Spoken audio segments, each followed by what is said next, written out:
Mana pampers ichidan chiqadigan narsalar. bu hammasi taksim. Mana buni ham ichini ochib ko'ramiz. Mana havo o'tmasligini mana. Mana. Mana qanaqa Klapar. ko'rasizlar? Sistit bo'lganda nima bo'ladi mana?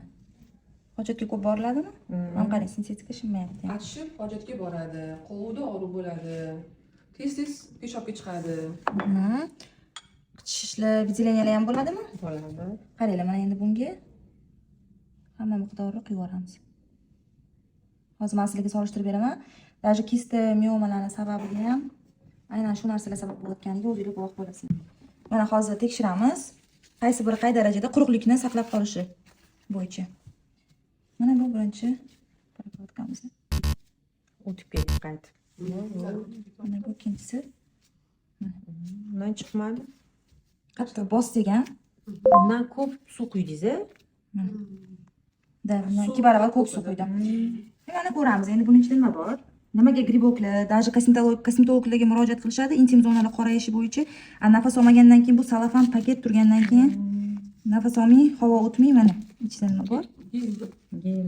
Mana pampers ichidan chiqadigan narsalar. Bu hammasi taksim. Kun davomida necha soatlab sizni eng nozik bizani eng qanaqa organimizni zararlab turadi. Даже mana kleydan ham misol qilib keltirish mumkin.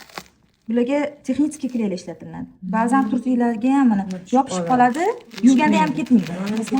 Bu hammasi kun davomida necha soatlab zararlab turadi. Mana buni ham ichini ochib ko'ramiz. Mana havo o'tmasligini mana. Mana. Mana qanaqa Klapar. ko'rasizlar? Mana. Keyin dimlari har xil zamburug'lar ko'payadi. Zamburug'lar keyin zamburug' har xil infeksiya ko'payishga и hidni ham kuchaytirib yuboradi. Ko'rib turibsizlar, plyonka. Tak, buni ochib chipini olamiz. Bu yerda chipi bor.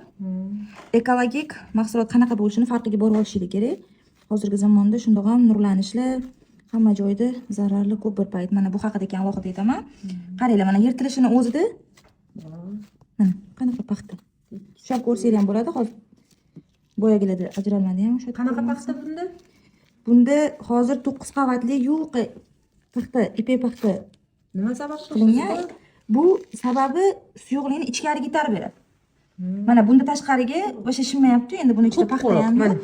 Bu mana matosini ushlasanglar, o'sha chaqaloqlarni kiyimlaridagi matodan ham hattoki yaxshi. Naturalniy, bu 100%. Hozir men sizlarga buni ichida nima borligini tushuntirib beraman.